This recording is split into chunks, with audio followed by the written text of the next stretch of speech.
Bueno, buenas tardes a todos y a todas. Gracias por conectar.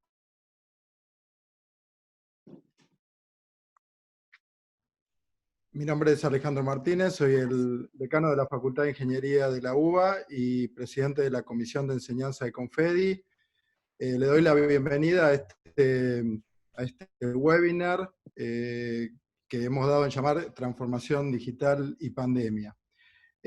Para el mismo convocamos a dos profesores, a Eduardo Vendrell y a Uriel Kuckerman, quienes gentilmente se prestaron a esta actividad y a interactuar con ustedes sobre los temas planteados, que ya son muy, no solo actuales, sino muy discutidos y realmente muy atractivos para interactuar entre todos, haciendo la experiencia que estamos haciendo en este momento.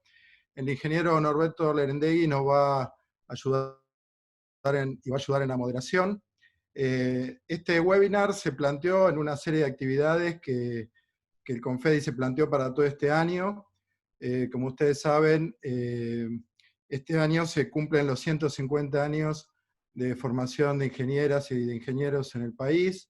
El 6 de junio exactamente se cumplió ese aniversario, pero las actividades continúan. Ese aniversario tuvo que ver y tiene que ver con la graduación del ingeniero Huargo, que fue el primer ingeniero argentino. Ese fue el Día de la Ingeniería. Hoy, feliz día para los ingenieros y las ingenieras, que se celebra el día de la creación de la carrera oficialmente. Y el otro día un periodista me preguntaba cuál era la diferencia, por qué teníamos estos 2 días, digamos que algunos parece que los tienen, otros lo quieren implementar. Y lo que me sale a mí como autoridad es que la verdad que mucha gente hace ingeniería y colabora con la ingeniería sin ser ingenieros, entonces no está mal celebrar el Día de la Ingeniería y recordar y rememorar y festejar todos aquellos que trabajan por la ingeniería argentina sin serlo. Y bueno, y hoy celebramos el Día así de los ingenieros y las ingenieras. Un poco las reglas de juego para esto, después Norberto lo va a ejecutar. Es que le pusimos 2 horas de duración a este webinar, como para tener un límite máximo. Vamos a llevar aproximadamente 25 minutos, esperamos que los expositores lo cumplan y que sean lo más dinámico posible. 25 minutos cada una de las exposiciones, después haremos haremos las preguntas y las exposiciones que correspondan a las respuestas, lo más interactivo posible, somos muchos, y trataremos que sea todo respondido. Antes de empezar, les quiero mostrar un trabajo que realizamos en la comisión, muy brevemente algunos slides. Si Norberto puede presentar estos slides. Este trabajo fue un relevamiento que hicimos durante el mes de mayo con la comisión. Nos propusimos conocer cuál es el estado de la educación a distancia en las unidades académicas que enseñan ingeniería en la Argentina.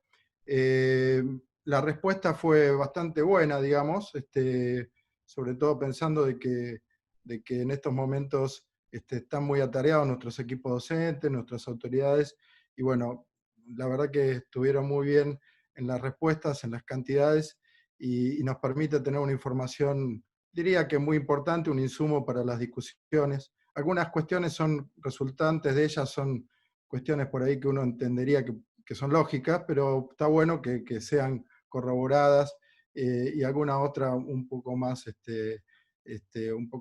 original.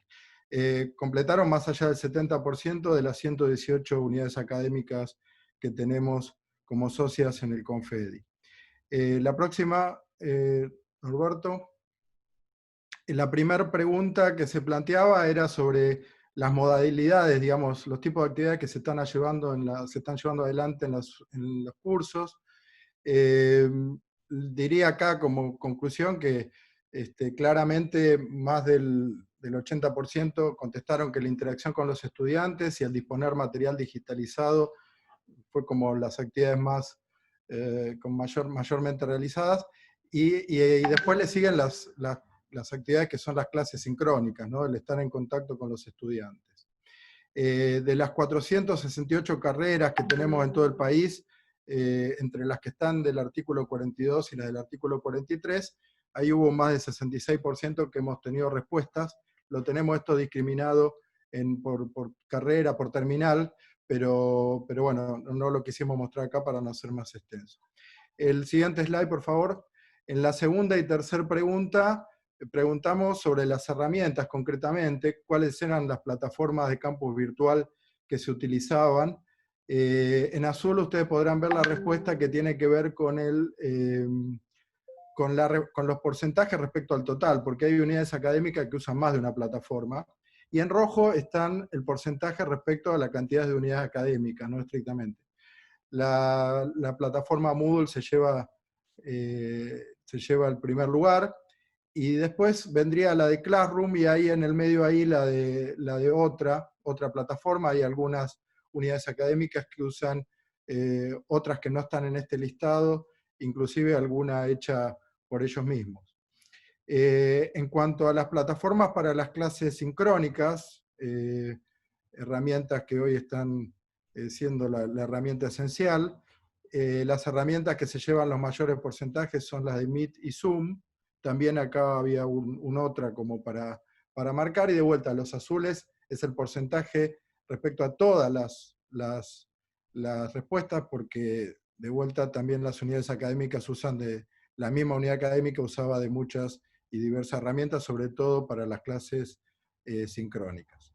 El próximo slide, Norberto, por favor. En la cuarta y quinta pregunta preguntábamos sobre el tema de cómo serían las evaluaciones. Por un lado, las evaluaciones finales o toda aquella actividad que certifique la aprobación de una asignatura por parte de un estudiante. Y aquí, y en la otra pregunta, perdón, era sobre la cursada, ¿no? ¿Qué modalidad tenían decidida o no decidida todavía para la cursada? Respecto a la cursada, la mayoría de las respuestas se las llevó a la distancia, y creo que eso es cierra bastante con lo que vemos que está pasando, que los alumnos mayoritariamente van a aprobar su cursada con una modalidad de distancia, pero somos carreras de ingeniería y tenemos laboratorio y tenemos actividades prácticas que son difíciles de remotizar o de llevar adelante fuera de un aula o fuera del campo. Hay carreras que hacen actividades en campo, entonces queda ese porcentaje que serán asignaturas que quedarán abiertas, o cada institución decidirá cómo seguirá esa cursada. Respecto a los finales, está más parejo ahí la distribución, si bien en la distancia parece tener una mayoría. Hay instituciones que, bueno, está eso todavía en discusión, no está viendo cómo si bien se dice mucho de que tiene que ser a distancia mayoritariamente, está viéndose para ciertos tipos de estudiantes cómo hacerlo a distancia, a vista de que va avanzando el tema de la cuarentena. El próximo slide, Norberto. La sexta pregunta y la séptima tienen que ver con los problemas que se han encontrado en este tiempo de educación a distancia. Y ahí un poco lo que yo rescato es el tema de que la formación docente, fíjense, es en las dos preguntas la cuestión más que sale mayormente a la luz. Los problemas encontrados, además, tenemos los problemas tecnológicos, la conectividad, el equipamiento, el software.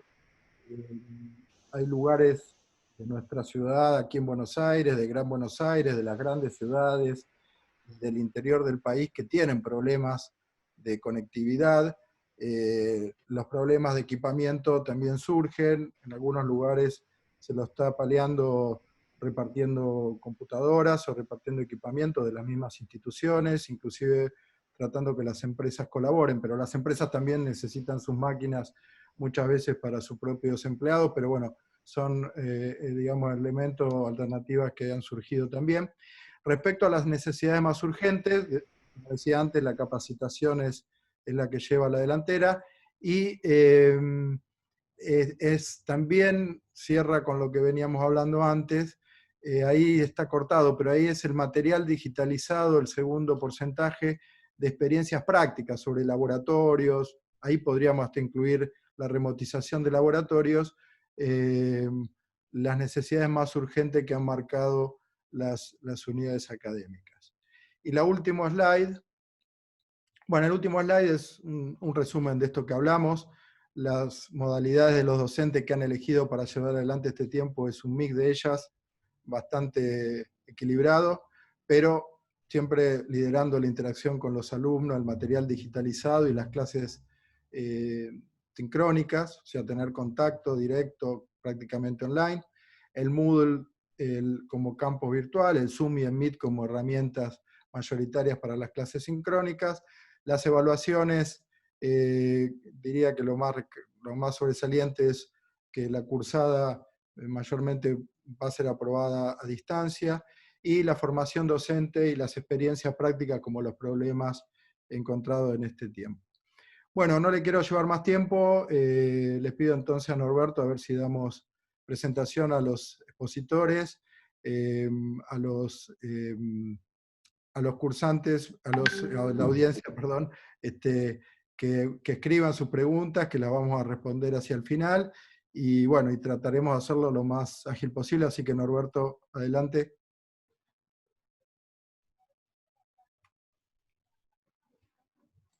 Es muy importante lo que acaba de decir Alejandro. Tenemos 218 participantes, es un número muy interesante que refleja el atractivo que tienen estas presentaciones. Por favor, piensen las preguntas a medida que se van desarrollando. Tenemos un espacio de chat, vuelquen las preguntas ahí y al final de las presentaciones, al final concretamente de la presentación de Uriel, vamos a formular las preguntas a nuestros oradores para que las respondan a todos. Si llegáramos a tener tiempo, quizás podríamos dar una palabra para que alguien pueda expresarse. Y también tenemos presente acá al presidente de Confedi, que seguramente tendrá algo para decir al final de este encuentro. Vamos a comenzar con la primera presentación. Para mí es un honor presentarles al profesor Eduardo Vendrell Vidal. Eduardo es ingeniero y doctor en informática, es profesor de la Universidad Politécnica de Valencia desde 1991, es vicerrector de Estudios, Calidad y Acreditación de la Universidad de Valencia, y asimismo es presidente pasado del EQUANIE, que es la Red Europea de Aseguramiento de la Calidad en la Educación en Informática. EQUANIE es la sigla en inglés de European Quality Assurance Network for Informatics Education. Y también de CODI, ha sido presidente pasado, y CODI es la Conferencia de Directores y Decanos de Ingeniería, en cierta medida es el Confedi de España. Y tenemos nosotros entonces que el profesor Vendrell Vidal va a realizar la primera presentación, Volver al Futuro, primera parte, programando la educación universitaria en época de pandemia. Eduardo, tienes el auditorio delante tuyo. Gracias. Muchas gracias, Roberto. Un placer para mí poder compartir con todos ustedes en el Día del Ingeniero. Feliz Día del Ingeniero y de la Ingeniera. En este año en el que se cumplen 150 años de la ingeniería, el sesquicentenario. Felicidades a todos y a todas. Y bueno, una pequeña matización, he sido presidente de la Conferencia de Decanos y Directores de Ingenieros en Informática en mi país. Yo de origen soy licenciado en informática, aunque los planes de estudios se adaptaron a ingeniería a principios de los años 90 y hubo un Real Decreto en que todos los licenciados pasamos a ser ingenieros, y estoy en una parte, digamos, temporal entre la licenciatura y la ingeniería. Soy una especie de equidistinto. En cualquier caso, muchísimas gracias. Voy a compartir la pantalla y ahora creo que se ve ya la presentación, ¿no? ¿Es correcto? Sí, perfecto. Vale, gracias. Bien, como digo, encantado de poder compartir la experiencia que hemos y estamos pasando todavía en mi universidad con el tema de la adaptación de la docencia a esta época que nos toca vivir, que, como suelo decir, es como la guerra que nos ha tocado vivir a nuestra generación. En primer lugar, bueno, la presentación la he dividido en dos fases, un poco viendo la película Volver al Futuro. La primera fase le he llamado 1955, como hemos llegado hasta aquí, y en la segunda fase, que le llamo 1985, insisto, moviéndome temporalmente como se hace en la misma película, ¿qué vamos a hacer a partir de ahora, ¿no? Tomamos y subimos al DeLorean y nos trasladamos a 1955 y vamos a ver qué es lo que ha pasado para llegar a la situación que estamos viviendo ahora en estos momentos. Bien, nosotros comenzamos a preocuparnos la primera semana de marzo, cuando llegaron las primeras noticias y veíamos que el contagio estaba aumentando en nuestro país. y la siguiente semana estuvimos preparándonos porque intuíamos, todo el mundo intuía que se iban a paralizar toda la actividad docente presencial y para ello comenzamos a, de alguna manera, preparar nuestros recursos tecnológicos y técnicos en la universidad para esta situación que veíamos, insisto, venir y dimensionar los recursos a nivel de servidores, a nivel de almacenamiento, la nube, etcétera, para todo lo que veíamos que a partir de la siguiente semana se iba a dar. De hecho, el 13 de marzo, un viernes, desde el vicerrectorado en el que estoy, juntamente con el vicerrectorado de alumnado y el de recursos digitales, emitimos una instrucción por parte de todos los vicerrectores que de alguna manera establecía que toda la docencia y actividad académica debería pasar a un plano de no presencialidad, que no sabíamos en ese momento lo que nos iba a durar. Y por eso digo que a partir de marzo lo que nosotros hemos hecho es adaptarnos, que es algo que hemos estado haciendo de manera continua en toda esta época. Está tardando un poquito en pasar, vale. Bien, aquí lo que tienen es un poco la instrucción del 13 de marzo, donde aparecían unas recomendaciones que los 3 vicerrectorados comenzamos a establecer para organizar la docencia y el aprendizaje a distancia. Hablamos de cómo reorganizar y estructurar la docencia en las asignaturas, cómo se tenía que establecer el seguimiento y la tutorización de los alumnos, un tema muy importante que nosotros desde el principio intuimos que tenía que ser así para evitar que los alumnos a distancia en sus domicilios se desconectaran de la parte formativa. Comenzamos a hablar de cómo debería de ser la evaluación en un periodo no presencial, ya establecíamos una serie de pautas para que la evaluación se adaptara diversificando los medios de evaluación y redistribuyendo el peso de la nota y de la evaluación final a través de los diferentes actos de evaluación que deberían de ser coherentes con las metodologías que se establecieran. Hablamos de cómo tendrían que ser las prácticas externas que se interrumpían, las prácticas que se realizan en empresas, instituciones, pasaban a interrumpirse.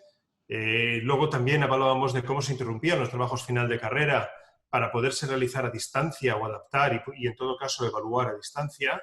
Nosotros en nuestra universidad también tenemos una parte muy importante de formación permanente, desde cursos de corta duración hasta másters, títulos propios, que también de manera similar a lo que pasa con la formación oficial pasaban a reorganizarse en modo a distancia o virtual, y también establecíamos recomendaciones sobre cómo seguir con las tesis doctorales y sobre todo cómo evaluarlas a distancia. Y de esta manera llegamos a una situación en la que nos confinamos, nos encerramos en nuestros domicilios, vimos la vida pasar a través de los balcones y comenzamos a trabajar con los ordenadores, con muchas reuniones virtuales, de una manera que yo personalmente nunca había visto y que ha sido pues, muy complicado y con muchísimo esfuerzo por parte de todos. ¿Cuáles eran los recursos con los que contábamos desde nuestra universidad? Bueno, nosotros comenzamos a adaptar y dimensionar toda la tecnología que teníamos para esa docencia y aprendizaje no presencial y de inmediato vimos que la conectividad se convirtió en un factor clave para la formación y el trabajo a distancia. Como hemos visto en la presentación previa, en la encuesta que se ha hecho, se ha visto que uno de los problemas iniciales que tuvimos fue el de aquellos alumnos, profesores incluso, que en sus domicilios tenían una baja conectividad a Internet o que tenían que compartir recursos informáticos y que esto hacía imposible para algunos el poder conectarse de manera síncrona a las diferentes actividades formativas que se comenzaban a planificar. Nosotros tenemos una plataforma de aprendizaje, un Learning Management System, que le llamamos Polyformat y que está basado en Sakai. Curiosamente, es una de las plataformas de las que ustedes en su encuesta han visto que se utilizan más poco en su país. En esa plataforma, en ese LMS, nosotros tenemos las habituales herramientas y recursos que se suelen tener. El repositorio, el chat, los foros, un calendario, la posibilidad de hacer material docente dinámico con una herramienta que se llama Lessons, la posibilidad de crear equipos de alumnos, evaluar a través de tests, exámenes, tareas, establecer encuestas, preparar rúbricas, etc. Es decir, lo que habitualmente aparece en un LMS. Por otro lado, en mi universidad tenemos una cuenta corporativa con Microsoft para utilización del Office 365. Una cuenta corporativa que durante mucho tiempo hemos estado utilizando básicamente en sus recursos ofimáticos, básicamente utilizando el correo electrónico, la suite Office de Microsoft, el OneNote y también el almacenamiento en la nube a través del OneDrive, que a los profesores lo tenemos habilitado para que de manera particular lo podamos utilizar. Y hay una herramienta que ha devenido en la principal en toda esta época, que es el Microsoft Teams, que forma parte de esta suite o de este recurso, pero que se estaba utilizando muy poco hasta la fecha en la que nos fuimos a confinamiento. Y lo que se hizo durante la semana en la que vimos que esto iba a venir fue adaptar Microsoft Teams para que todas las asignaturas tuvieran los equipos de manera automática. Los profesores veían a sus alumnos organizados con Microsoft Teams para poder hacer las clases en remoto a partir de ese momento.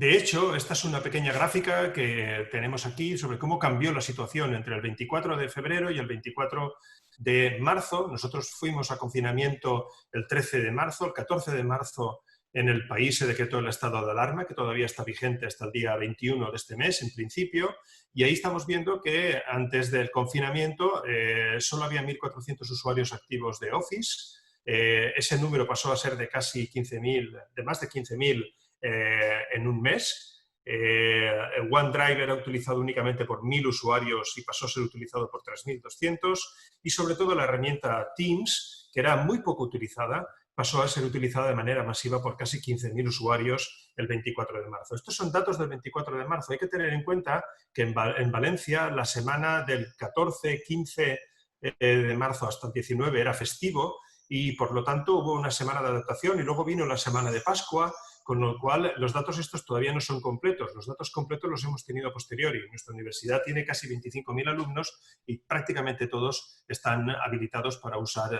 Microsoft Teams. Con todo, la agencia de acreditación, la agencia de calidad española nos pidió a las universidades que emitiéramos un documento de adaptación que recopilara todas las diferentes instrucciones y directrices que tuvimos que elaborar de manera express para adaptar tanto la docencia como el aprendizaje a esta fase súbita en la que nos encontramos. Hay que tener en cuenta que normalmente en todas las universidades, supongo que a ustedes les pasa lo mismo, las normativas que existen están pensadas para una situación de presencialidad y de repente tuvimos que comenzar a emitir una serie de instrucciones para adaptar toda la parte normativa a esta situación en la que estamos ahora. Es muy importante resaltarles que nuestra universidad decidió desde el principio no cambiar calendarios ni plazos, completando el cuatrimestre, como estamos haciendo en este momento, a distancia, completamente a distancia, tanto la parte formativa como la parte evaluatoria. En el camino hemos tenido muchas dudas sobre la evaluación, el tema de protección de datos, la obligación de dar clase a distancia. Yo creo que a todo el mundo le ha pasado que profesores, vamos a llamarles rebeldes, decían que bueno, ya pasaría esto y ya volverían a dar clase presencial, que mientras tanto que a ellos no les molestara. Tuvimos que emitir instrucciones muy concretas para que, desde el punto de vista de que nuestra universidad es una universidad pública y presta un servicio a la sociedad, el servicio formativo nunca se tuviera que detener y los profesores, por tanto, están obligados a prestar ese servicio. El gran reto ha sido la evaluación. ¿Por qué? Porque la evaluación ha presentado una serie de preguntas sobre ellas que han trascendido a lo que es el propio profesorado y que han llegado a los alumnos. Nosotros desde el principio emitimos unas directrices, las tienen aquí en pantalla, en las cuales establecíamos que la evaluación tenía que ser coherente con las metodologías docentes establecidas, proporcional en cuanto a lo que se iba a evaluar con los alumnos. Desde el principio dijimos que la docencia se tenía que centrar en aspectos que fueran verdaderamente esenciales, evaluando únicamente los resultados de aprendizaje trabajados en las actividades formativas, es decir, evitar la tentación por parte de los profesores de decir este tema ya os lo miráis vosotros y ya lo pondremos en el examen, sino que realmente lo que le estamos diciendo desde el principio al profesorado es no, ustedes tienen que centrarse en la parte que quieren formar y luego tienen que evaluar exactamente lo que han formado. Y esto venía a cuento porque lo que queremos era evitar una sobrecarga y un exceso de trabajo y de presión en los alumnos en una situación bastante complicada. intentábamos también establecer que los medios de evaluación tenían que ser diversos, diversificar la evaluación y establecer una metodología de evaluación continua, la mayor parte formativa, sumativa obviamente en la parte en que tuviera que agregar para la nota final, pero que permitiera a los alumnos no descolgarse del proceso formativo. Y a mí me gusta decir que todas las dudas que han habido alrededor de la evaluación se suelen resolver cuando los profesores generan confianza en los alumnos y ellos, a su vez, lo que hacen es devolver compromiso. Nosotros hemos tenido muchos casos donde los profesores han querido ser muy escrupulosos, sobre todo con el tema de la identificación y la autoría de los trabajos evaluatorios.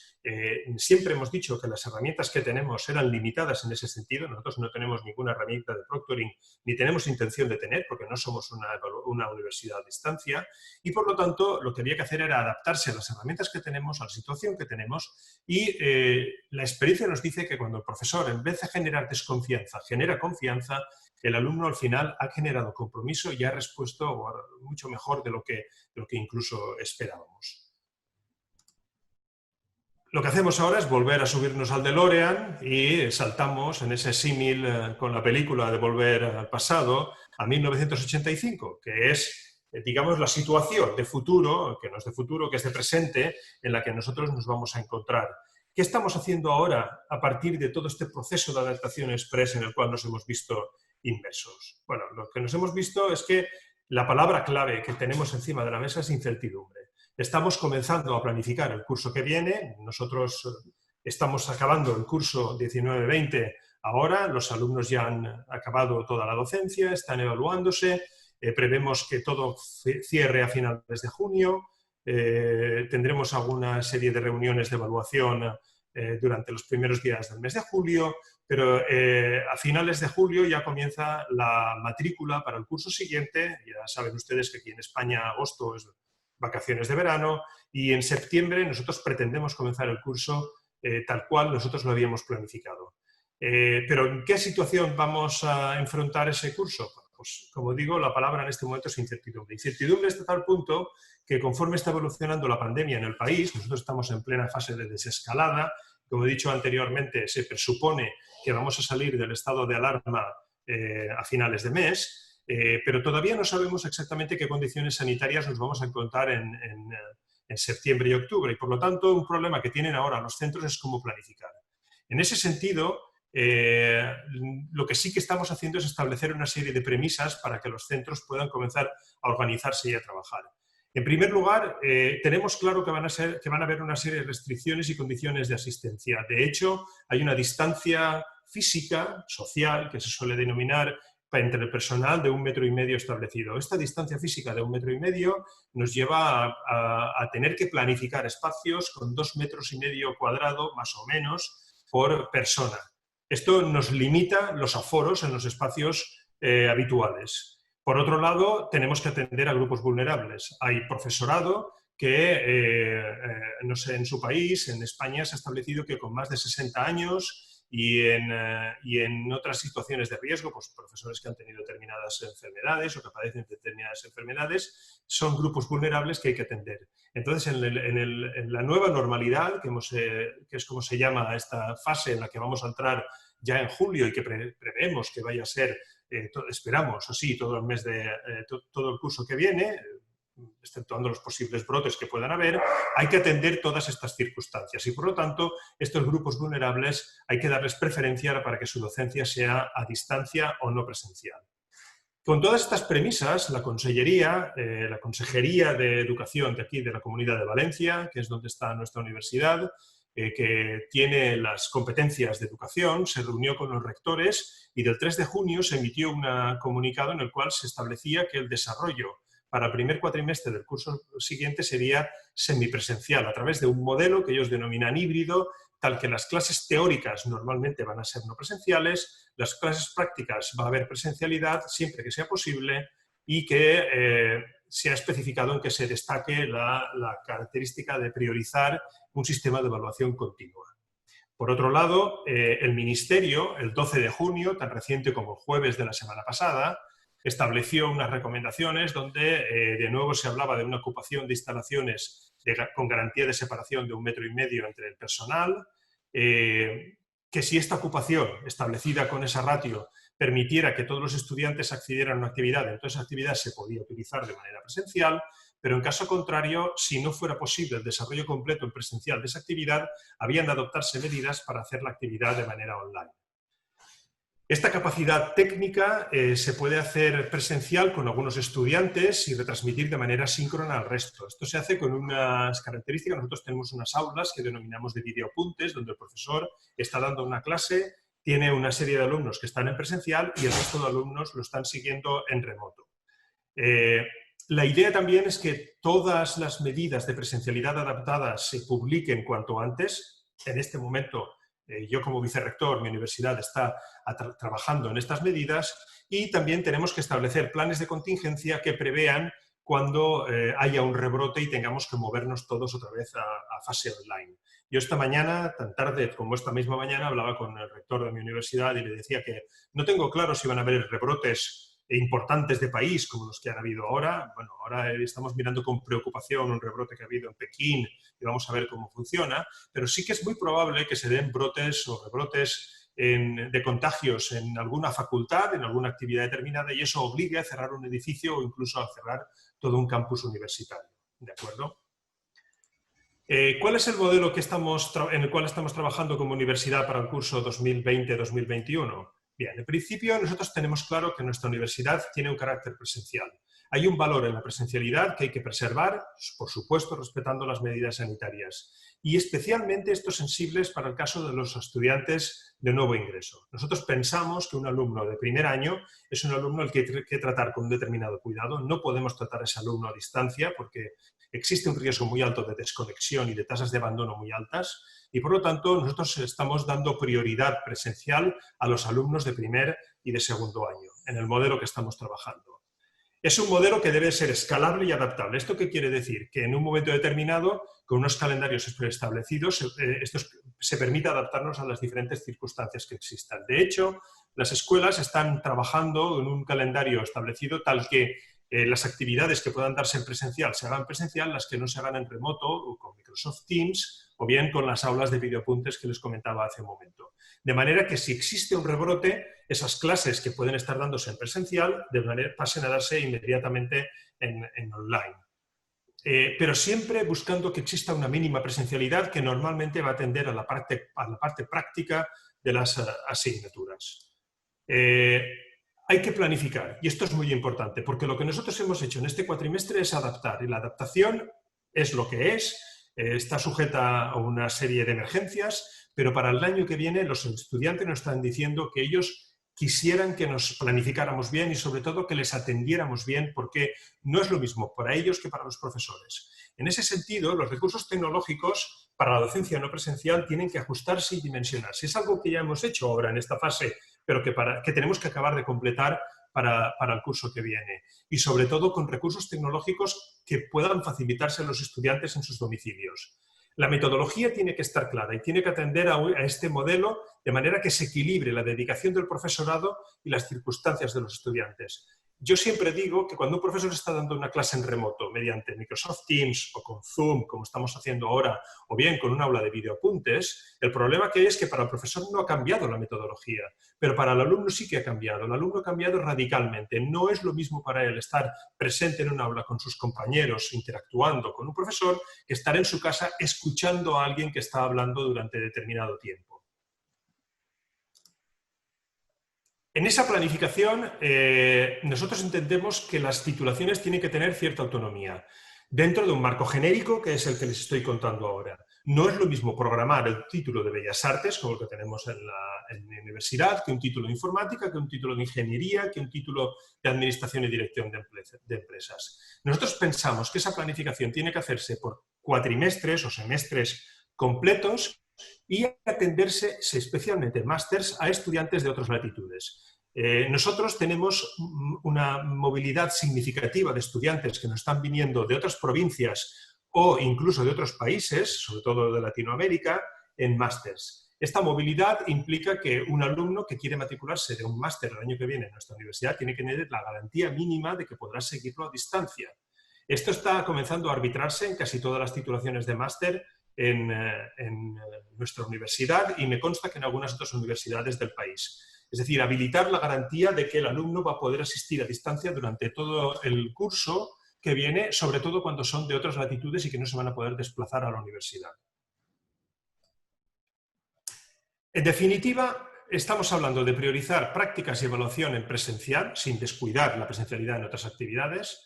Estamos hablando de que se deben de implantar metodologías docentes y de evaluación que tienen que ser coherentes con esta situación de semipresencialidad a la cual vamos. Se va a priorizar una evaluación continua, como hemos comentado anteriormente, donde sobre todo la parte formativa prime. Y, muy importante, nosotros estamos diciendo a todos que las actividades a distancia tienen que registrarse, tienen que grabarse para que los alumnos tengan oportunidad de poderlas visualizar cuando puedan. No vamos a poder en una actividad síncrona exigir que el alumno esté conectado desde su casa. ¿Por qué? Porque puede tener problemas de conectividad, puede tener problemas de compartición de recursos informáticos. Pero por el contrario sí que le podemos exigir que acabe visualizando esa actividad y para eso la actividad, como digo, tiene que estar grabada. Y es muy importante la parte de seguimiento. Nosotros queremos hacer mucho énfasis en que los profesores tienen que establecer actividades de tutorización y seguimiento que impidan la desconexión del estudiante en el proceso formativo. De lo contrario, vamos a tener unas tasas de abandono muy altas. Y esto es clave en el modelo en el que estamos abordando. Yo creo que los medios tecnológicos, como he dicho anteriormente, ayudan.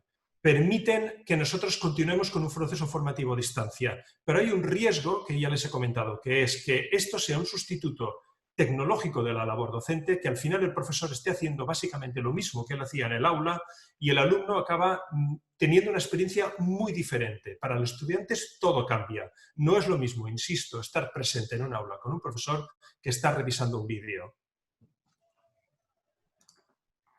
Yo acabo casi aquí, otra vez me subo al DeLorean y en este caso me muevo a la presentación que va a tener ahora Uriel, que va a ser más como la segunda parte de Volver al Futuro, en el cual él sí que va a escrutar un poco en el 2015, si no recuerdo mal, Uriel, cómo es o cómo se interpreta que puede ser esta educación del futuro. Espero haberles ayudado un poco en esta pequeña presentación en el cual he querido presentar un poco cómo desde mi universidad nos hemos sobrepuesto a esta fase inicial y hemos comenzado a preparar lo que sería el curso que viene. Muchísimas gracias a todos y quedo a su disposición para tener preguntas y coloquio posterior. Muchas gracias. Muchas gracias, Eduardo. Y vamos a darle lugar ahora a la presentación de Uriel, que es la segunda parte.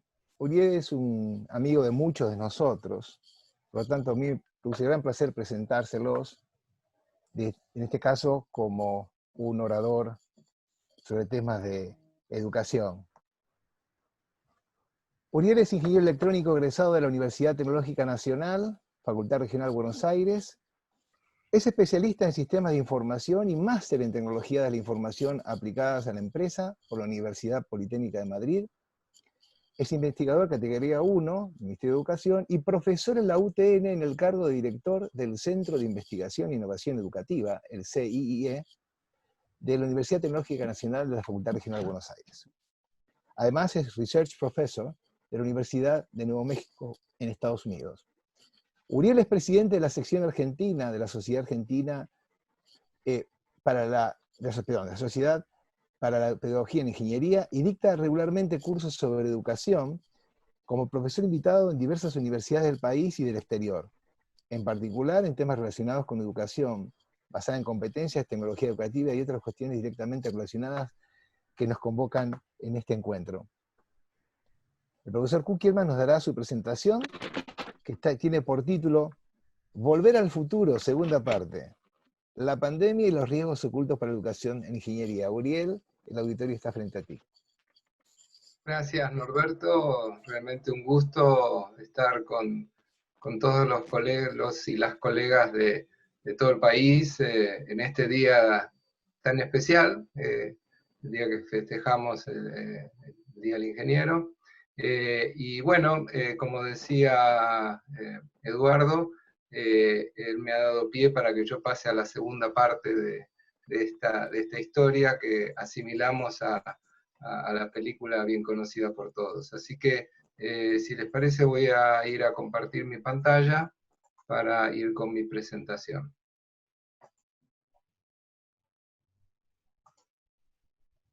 Bien, supongo que lo deben estar viendo, y si no me avisan, ¿no?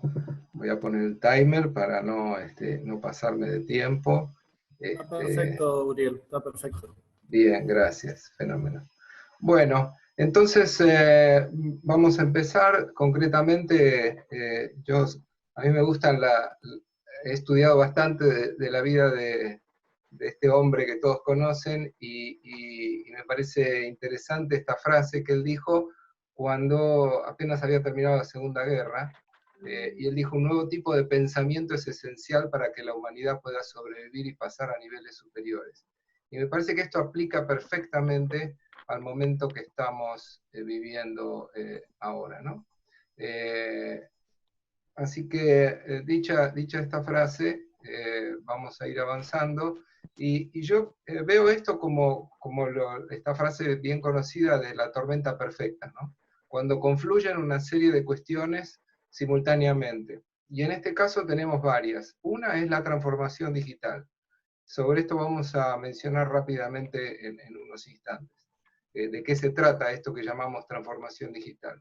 La otra es la internacionalización, que alguien podría creer que con todo esto de la pandemia se ha puesto en tela de juicio la globalización, etc. Esto no estoy hablando de globalización, estoy hablando de internacionalización. Implica la posibilidad de que los estudiantes, los que quieren aprender, digamos en general, puedan acceder a ofertas formativas de otros países. Yo creo que esto ya era un tema importante anteriormente, y creo que se va a acentuar mucho más. Por otro lado, aquí en la Argentina, y a los ingenieros, tenemos, ya parece que esto fuera del siglo pasado, pero no, estamos ahí, tenemos los nuevos estándares, y muy pronto vamos a tener que acreditar con estos estándares, con lo cual, otro tema que se suma. Y además, obviamente, lo que nos convoca hoy, que es este tema del coronavirus, ¿no? Por eso digo que, a mi forma de ver, es como una tormenta perfecta, donde se combinan todas estas emergencias. Entonces, voy a aclarar un poquito a qué me refiero con lo que es la transformación digital.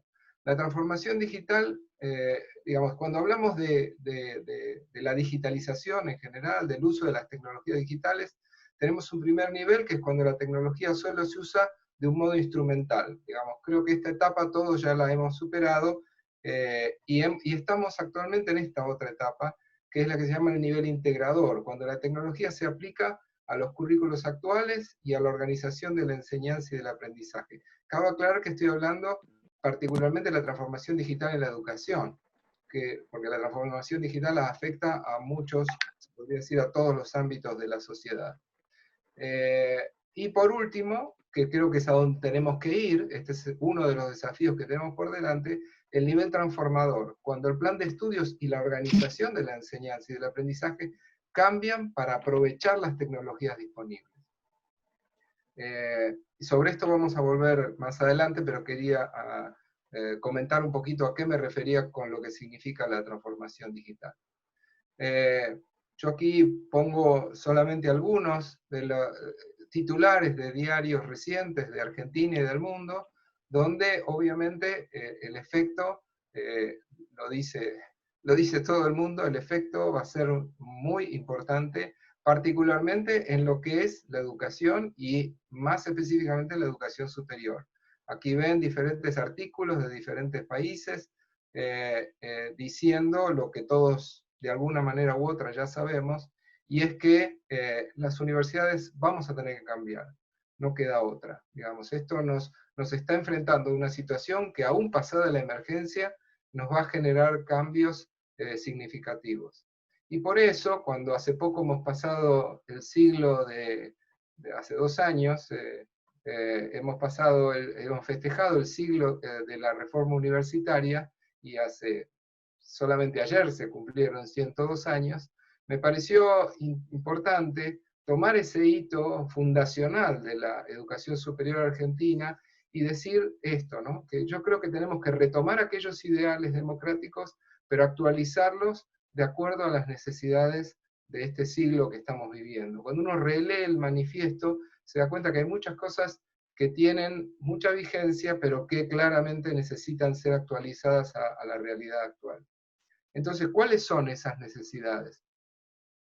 En principio, tenemos un elemento de análisis muy importante y que fue elaborado todavía antes de que nadie imaginara que iba a pasar lo que está pasando, que es la Declaración de Salamanca, que elaboraron, creo que del orden de 600 rectores de Iberoamérica, donde plantean una serie de cuestiones muy interesantes para recordar en este momento. Hablan de flexibilizar, hablan de métodos educativos innovadores, hablan de alianzas con empresas de diferentes industrias, hablan de plataformas globales, miren si será pertinente en este momento, de ofertas formativas híbridas, de nuevas titulaciones, de competencias transversales, todas cuestiones que, digamos, si bien eran pertinentes hace un tiempo, lo son mucho más ahora. Ahora bien, ahora que además tenemos la pandemia, aparecen algunos requerimientos adicionales, que según yo analizo son básicamente 4. La flexibilidad, flexibilizar los trayectos formativos y las modalidades de enseñanza y de aprendizaje. La equidad, asegurando el acceso igualitario a los recursos tecnológicos necesarios para desarrollar todas estas actividades, como bien lo decía previamente Eduardo. La colaboración, necesitamos trabajar colaborativamente de manera interdisciplinar e interinstitucional. Esto no lo vamos a poder resolver una facultad sola, una universidad sola. Yo soy un convencido de que esto hay que encararlo entre todos, y como también mencionó Alejandro en la presentación de la encuesta, la formación, capacitar a los docentes es fundamental para producir estos cambios que necesitamos. Ahora bien, aquí yo traigo 2 frases muy recientes de dos personas que, digamos, publicaron sus opiniones recientemente. La primera de un ex rector de la Universidad de Utrecht en Holanda, que dice: la pandemia está acelerando los cambios de una manera formidable, cosa que todos podemos compartir. Ahora, lo que a mí más me preocupa, y que está bien claro en esta próxima frase, es que probablemente, lo que dice esta persona en la revista Nature hace poquitos días publicado, las universidades a las que probablemente les irá mejor son aquellas que son ricas y poderosas. Y después vamos a analizar por qué esto a mí me parece que es el gran desafío que tenemos por delante. Entonces, vamos a analizar un poquitito cuáles son, a mi modo de ver, las llaves maestras del futuro mediato de la educación superior. No me animo a hablar de un futuro más adelante. Y a mi criterio son básicamente 2, la innovación educativa y la tecnología. Entonces vamos a analizar un poquitito más en detalle estos 2 conceptos. ¿Qué significa en este escenario la innovación educativa y la tecnología? En principio, la innovación educativa pasa por el aprendizaje activo, el aprendizaje centrado en el estudiante, el aprendizaje basado en proyectos, el aprendizaje adaptivo, el aprendizaje invertido, y podría seguir.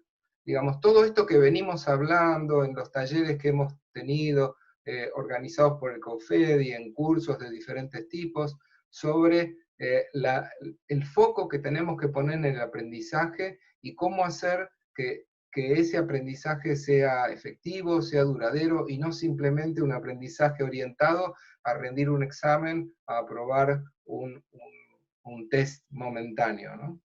¿Y cuáles son entonces los requerimientos para que se produzca esa innovación educativa? Nuevamente, en primer lugar, la formación.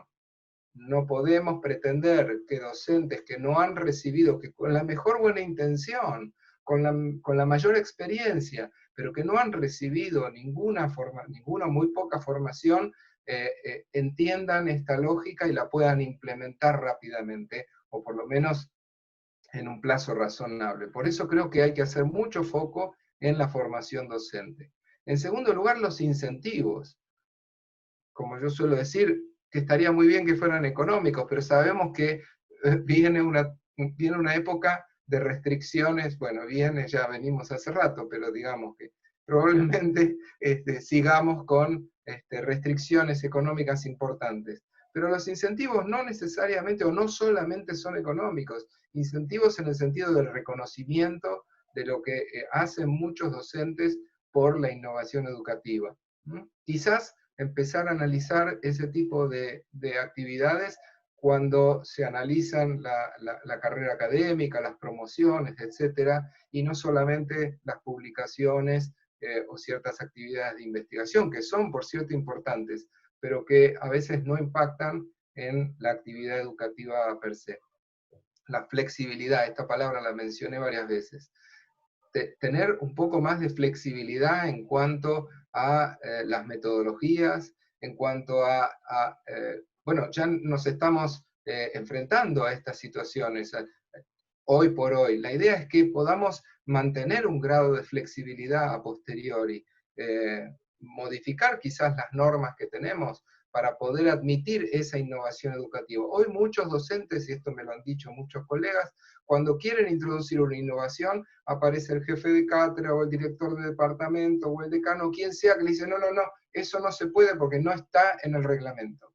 Bueno, a ver, tendremos que cambiar los reglamentos, pero sería una pena que quien quiera innovar no lo pueda hacer por un papel o una norma. Y por último, recursos, obviamente. Es muy difícil hacer estas cosas sin recursos. Recursos físicos, recursos económicos, recursos tecnológicos, etc. Bueno, ahora bien, toda la tecnología que yo mencioné la innovación educativa y la tecnología. ¿A qué me refiero con tecnología? Muchos de ustedes lo saben, pero no está de más pasar un listado o repasar un listado. Bibliotecas digitales, por ejemplo, sistemas de proctoring, lo mencionó Eduardo, sistemas que permiten evaluar con cierto grado de certeza si el alumno se está copiando o si está accediendo a otros materiales, porque si bien coincido 100% con Eduardo, y esto lo hemos hablado en infinidad de oportunidades,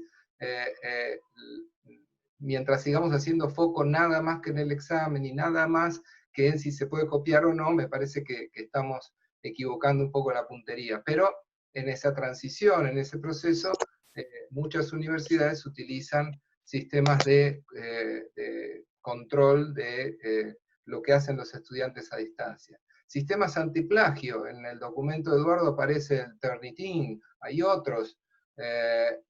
Teleconferencias, bueno, ahora estamos usando en muchos casos teleconferencias gratuitas, pero hoy mismo me llegó un aviso de una de las que yo venía utilizando, que ya a fin de mes se corta la gratuidad. Muchas de las herramientas que nos dieron el dulce, como quien dice, para probar, van a dejar de ser gratuitas. Las plataformas digitales, bueno, toda esta tecnología y mucho más, todo esto requiere de inversiones importantes. La tecnología requiere de inversiones importantes. Y ahí tenemos un problema, y ahí volvemos a lo que decía antes respecto de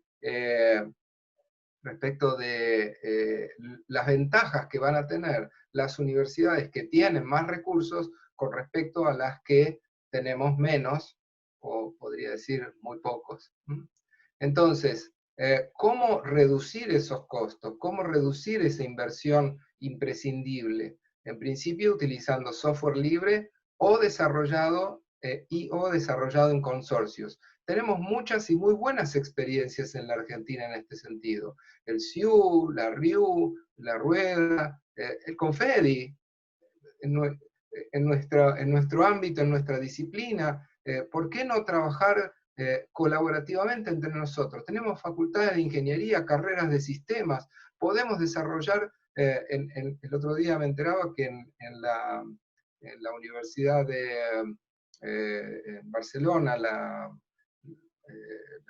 bueno, ahora no me acuerdo el nombre, no importa, ellos desarrollaron un sistema de proctoring propio, desarrollaron un sistema de antiplagio propio. ¿Por qué no podríamos hacer esto? Si lo quiere hacer una sola universidad o una sola facultad, seguro va a ser muy complicado. Pero si a través del Confedi nos asociamos y lo hacemos colaborativamente, yo creo que esto lo podemos lograr, no digo fácilmente, pero efectivamente. Y por último, y no por eso menos importante, aquí traigo algo que publicó hace poquitos días Tim Berners-Lee. Para el que no sepa, Tim Berners-Lee es un poco el padre de Internet, de la Internet como la conocemos, por lo menos. Fue el creador del lenguaje HTML, a partir del cual apareció la web y todo el crecimiento de Internet. Y lo que él dice me parece que es absolutamente pertinente. Internet debería ser un derecho universal. Creo que algo de esto tenemos que hacer. Hay algunas campañas en Argentina en ese sentido, pero me parece que esto a nivel gobierno, a nivel Estado, se tiene que empezar a pensar como una posibilidad seria. Así que, un poco, volviendo a la historia de la película, uno se preguntaría, ¿cómo será el futuro? Pero lamentablemente no tenemos el almanaque que tenía el protagonista de la película cuando viajó al futuro para ver qué es lo que había pasado antes. La verdad es que no sabemos cómo será el futuro. Entonces, y ya para ir terminando y dentro de mi tiempo y para poder habilitar las preguntas o responder esas preguntas, la pregunta que yo me hago es, ¿qué hacemos? Si no sabemos cómo va a ser el futuro, ¿qué hacemos entonces?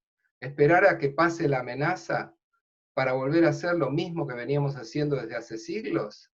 Yo sé que en la mente de muchos de nosotros está ese imaginario. Y bueno, hagamos lo que podemos, vayamos tirando del modo que salga, y cuando pase todo esto, volvamos a hacer lo mismo que hacíamos siempre.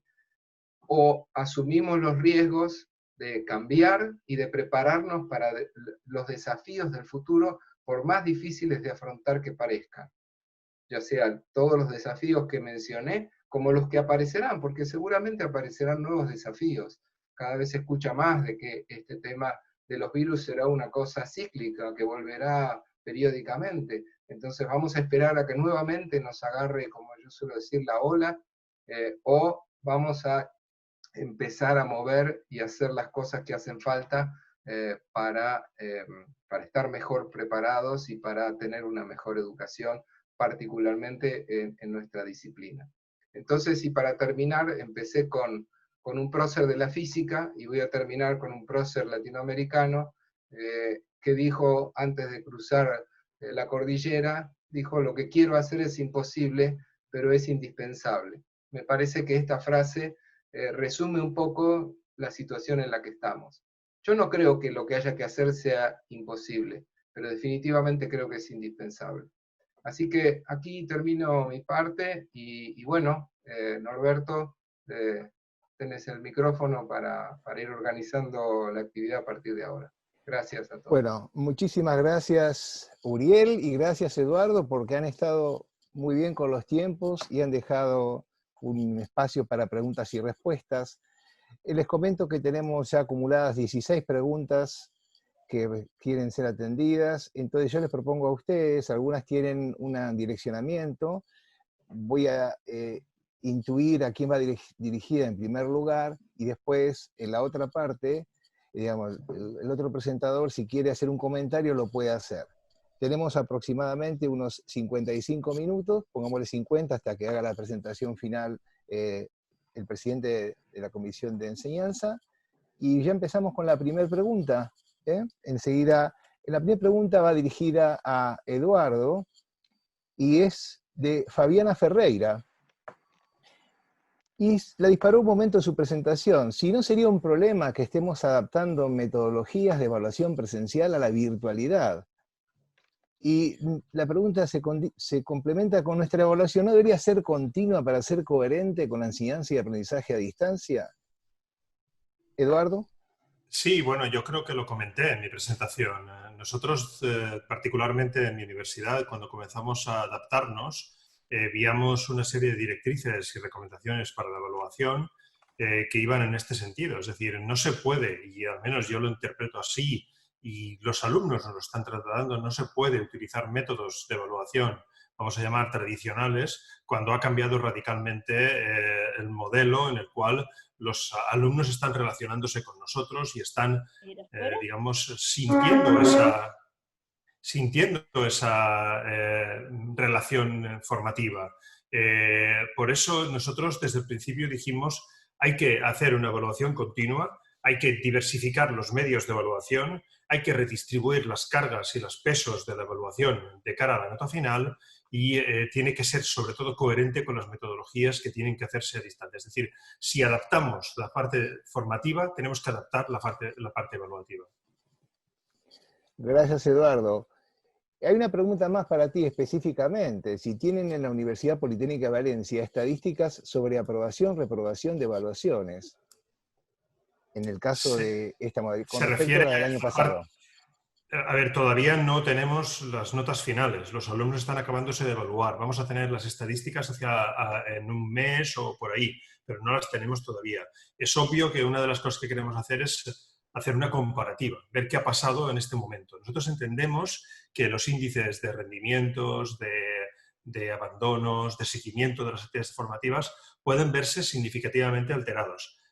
Yo tengo que decir que mi percepción es, ahora que estamos acabando el cuatrimestre, que van a ser los cambios menores de lo que yo pensaba, porque la aceptación por parte de profesores y alumnos está siendo mejor de la que inicialmente teníamos. Comenzamos con un montón de problemas, comenzamos a resolver e intervenir de manera directa con un montón de problemas y yo creo que poco a poco hemos llegado a un punto de estabilización en el cual parece, no sé si a través de un cierto conformismo por parte de profesores y alumnos, pero parece que se está estabilizando esta situación y creo que al final los índices van a ser mejor de los esperados.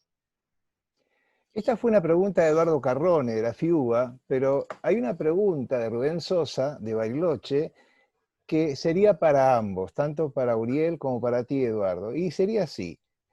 Eduardo, tú hablaste que si los profesores generan confianza, los alumnos desarrollan compromiso, se responden mejor.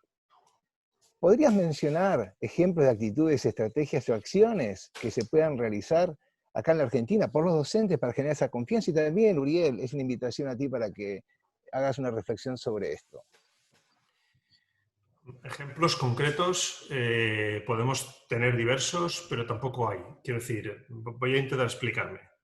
Cuando un profesor hace una convocatoria de un acto de evaluación, donde las condiciones para la realización del acto son muy restrictivas, tienes que habilitar la webcam del ordenador porque yo te tengo que estar visualizando mientras haces el examen, cada cierto tiempo tienes que levantar el examen para que yo lo vea a través de la webcam, tienes que identificarte enviando la IP de tu ordenador, no se te puede ver girándote hacia un lado. Es decir, estás poniendo una serie de restricciones que generan una desconfianza inmediata en el alumno y ese alumno entonces entra en un nivel de nerviosismo asociado que muchas veces le lleva incluso a resolver de manera errónea el examen o bien incluso prepararse para copiar. ¿De acuerdo? ¿Por qué? Porque piensa que el profesor le va a poner una prueba muy complicada. Cuando es al contrario, el alumno se relaja y da mucho más de lo que inicialmente nosotros habíamos previsto. Yo esta mañana lo mencionaba, esta mañana para ustedes, esta tarde para mí, lo mencionaba en otra charla que he tenido con la UNSAM. Yo tengo a mi hijo estudiando aquí en mi casa. Él está estudiando una carrera en otra universidad y los profesores a distancia le han hecho pruebas evaluatorias. En alguna prueba evaluatoria no les han puesto demasiadas condiciones. Era un examen, tenía un acotado del tiempo y los alumnos, mi hijo lo ha estado contestando con otros alumnos al mismo tiempo, han estado resolviendo. Yo le decía, pero estabais copiando. Y me decía, digo, no estábamos copiando. Copiar hubiera sido que yo hubiera sacado el libro y me hubiera puesto a copiar exactamente la respuesta del libro, pero no hemos hecho eso. Lo que hemos hecho es los ejercicios que nos han planteado, nosotros los hemos resuelto de manera colaborativa. Y eso ha propiciado que al mismo tiempo que ellos aprendían, le daban una respuesta al profesor. Desde su punto de vista, el alumno, al tiempo que estaba evaluándose, estaba aprendiendo. Y a mí me parece algo muy significativo. Es decir, el alumno, en el fondo, está dando más de lo que tú estás esperando que dé. ¿Por qué? Porque tú no le has puesto unas condiciones de desconfianza encima de la mesa. Y esto para mí es primordial. Yo creo que el profesor, muchas veces, esto lo he comentado y yo lo repetiré, lo digo en mi universidad, yo siempre lo digo de pasillos, nunca lo puedo decir para que me lo graben, mucho que me lo están grabando, pero espero que nadie de España lo vea, pero en cualquier caso me da igual. Cuando un profesor, en su condición de inseguridad, genera una prueba complicada y traslada desconfianza al alumno, el alumno entonces se siente desconfiado y no da compromiso. Pero cuando el profesor genera confianza, yo creo que el alumno te da mucho más de lo que tú esperabas. Uriel, ¿tu reflexión sobre este tema? Sí, bueno, yo obviamente estoy absolutamente de acuerdo con Eduardo. Con Eduardo hemos charlado y trabajado estas cuestiones muchas veces juntos, con lo cual nos conocemos y compartimos esas opiniones.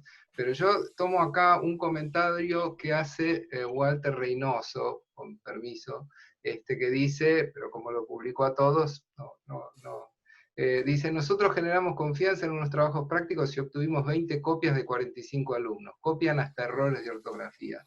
A ver, tengamos presente que los estudiantes vienen formateados de años y años de una metodología X, en la cual tienen esa lógica. No se puede tampoco, si nosotros, docentes, nos cuesta adaptarnos y cambiar las metodologías, a los estudiantes les cuesta también. Y entonces, no es una cosa que va a ocurrir de la noche a la mañana, es algo que hay que ir construyendo, que hay que ir desarrollando. Lo que tenemos que pensar es que la evaluación formativa es algo que debería ser habitual, pero lamentablemente no lo es. Entonces, puede ocurrir en el proceso que aparezcan situaciones como la que comenta Walter. Yo creo que eso no es un motivo para dejar de insistir en hacer lo que sabemos que está bien y que tenemos que hacer, sino en todo caso es un motivo para hablar con... A ver, son adultos, son estudiantes universitarios. Es muy distinto, puede ser muy distinta la situación en la secundaria o en la primaria. No me refiero a eso porque no es mi especialización, pero en la universidad son adultos y creo que parte de lo que nosotros tenemos que lograr que ellos incorporen es que no están engañando a nadie más que a ellos mismos cuando hacen este tipo de cosas. Entonces, pero eso es un aprendizaje y no ocurre de la noche a la mañana. Digo, para complementar un poco lo que dijo Eduardo y respondiendo al comentario de Walter. Y en ese sentido, Uriel, quisiera que también acompañaras una reflexión a partir de dos comentarios, preguntas que hicieron Patricia Hoch y Luis Marrone, que se los voy a transmitir ahora, y también que Eduardo también una reflexión. Patricia Hoch de la Universidad Nacional del Sur reflexiona que tendríamos que tender a modificar el sistema dictado de asignaturas para incluir todo lo no presencial que sea posible. Aun cuando la pandemia ya no represente una amenaza, esa es una pregunta. O sea, la idea es no volver a acreditar carreras para quienes tenemos ya carreras acreditadas, ¿no? Pero hasta el momento se ha indicado un 100% presencial. Y Luis Marrone reflexiona que si no deberían los organismos acreditadores, en este caso CONEAU, tener en cuenta la situación actual y sobre todo la necesidad de innovación que a veces se contradice con el ritmo de estos organismos. Es una pregunta bastante local, que Uriel va a poder responder muy bien de su reflexión, pero también es importante que Eduardo, que le comentes a Eduardo que el sistema educativo argentino es bastante conservador. Uriel, tu reflexión sobre este tema. Sí, a ver, es cierto que el sistema educativo argentino es bastante conservador, pero después de haber conocido muchos otros sistemas educativos, la educación en general es bastante conservadora, ¿no? Lamentablemente. Nosotros por ahí le agregamos nuestra cuota local. En particular, el tema de lo que vaya a pasar después de que pase esta emergencia, porque como yo mencioné en mi presentación, creo que tenemos varias emergencias. Yo creo que debiera haber un cambio, debería haber una flexibilización para permitir que no necesariamente todos los cursos deban tener esa presencialidad mayoritaria o en algunos casos del 100%.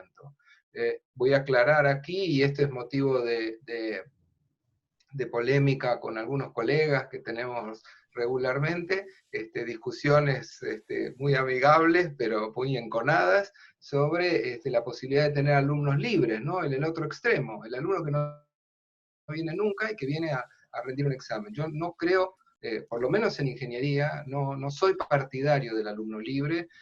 Del mismo modo, no soy partidario de la exigencia absoluta de venir a todas las clases al aula. Me parece que tenemos que ir a modelos más flexibles, donde en función de las asignaturas, de que se trate, en función del nivel, en función de si son más teóricas, si son más prácticas, si son de primer año, si son de quinto, demos un poco de margen de flexibilidad para que se puedan hacer, digamos, modalidades híbridas, ¿no? Tenemos la tecnología, tenemos los recursos para hacerlo, y como dije, y si no, los tendremos que desarrollar, pero me parece que no puede ser esa la limitación. No sé si con eso respondo brevemente a la pregunta. De hecho, ha generado todo este diálogo, una catarata de diálogos en el chat, muy intenso, bueno, no y muy fructífero, que casualmente han sido ustedes bastante catalizadores de charlas y conversaciones y enriquecimiento conjunto. Pero quédate ahí en ese tema, Uriel, porque Alejandro González te plantea un desafío: describir un escenario posible de la educación de ingeniería, de esos desafíos de los que estás hablando o hablaste en tu presentación. Bueno, menos mal que es un amigo, Alejandro, así que está todo bien. Te tira munición pesada, eso sí. Sí, ya después voy a charlar con Alejandro. No, me parece muy pertinente la pregunta. Me parece que el tema, para empezar, el tema del nuevo estándar de alguna manera nos está impulsando y está promoviendo un cambio que debimos haber hecho hace mucho tiempo, que es el enfoque basado en competencias. No lo voy a explicar aquí porque todos los presentes me parece que ya han escuchado suficiente de este tema, pero me parece que esa es una parte fundamental de ese escenario. Otra parte es la que acabo de decir, ir a modelos híbridos. Yo en este momento con los estudiantes de mi curso, ellos me están diciendo, profe, queremos seguir así, no queremos volver a clase. Obviamente no es la situación, digamos, vamos a volver a clase, pero ¿por qué no rescatar lo bueno de lo que está pasando ahora y tratar de continuarlo en el tiempo? Cuando hablamos de evaluación del proceso, cuando hablamos de evaluación formativa, estamos diciendo que los estudiantes hagan cosas y que nosotros evaluemos lo que hacen, que es ni más ni menos lo que van a hacer cuando sean profesionales. Muchos de ellos ya lo son, ya están trabajando en la especialidad, inclusive antes de haberse recibido. Pero si no, lo harán cuando se reciban. Yo siempre digo, cuando le dan a un ingeniero para resolver un problema, le dicen no consultes a internet, le dicen no mires el libro, no le preguntes a tu colega, la clave está en el problema que le damos. O sea, si el problema que le damos es el mismo problema que venimos tomando hace 15 años, sí, claro, bueno, es como decir, a ver, conseguiste el del año pasado. Generamos de alguna manera, generamos esa conducta de la repetición, ¿no? Y la verdad que si ya un problema está resuelto, y bueno, entonces ya lo tenemos ahí. O en todo caso, la explicación sobre la resolución de ese caso es a veces más valiosa que el caso mismo. El reconocer, el equivocarse no es tan grave. El problema es no aprender de la equivocación. Entonces, si alguien se equivocó, hizo algo mal, pero puede entender y reconstruir cómo hizo ese problema, cómo resolvió esa situación y darse cuenta dónde estuvo el error, y ahí aparecen metodologías como el aprendizaje entre pares, bueno, el aprendizaje invertido. Alguien me había hecho una pregunta, mientras veo que aparecieron 33 nuevos mensajes, obviamente si lo dejamos esto va a seguir hasta las 10 de la noche, pero hay muchas metodologías que se pueden implementar para cambiar este escenario, y termino respondiendo a Alejandro. Me parece que el tema de las competencias y el tema de la flexibilización en las metodologías, tienen necesariamente que formar parte de ese nuevo escenario. Eduardo, hay dos preguntas, una de Manuel Prima, de la Regional Buenos Aires de la UTN, y otra de Ana Basset, que están, digamos, dirigidas a ti porque nos puedes dar una nueva mirada sobre temas que nosotros estamos trabajando actualmente en nuestras universidades. Y la pregunta es la siguiente. Si en el caso de evaluación, prácticamente tuvieron que cambiar la forma de evaluación en forma forzada, si han consultado el método de evaluación con equipos docentes que habitualmente trabajan en educación a distancia, ¿qué recomendaciones recibieron de ese grupo docente y cómo evalúan lo trabajado hasta ahora a partir de ese primer input?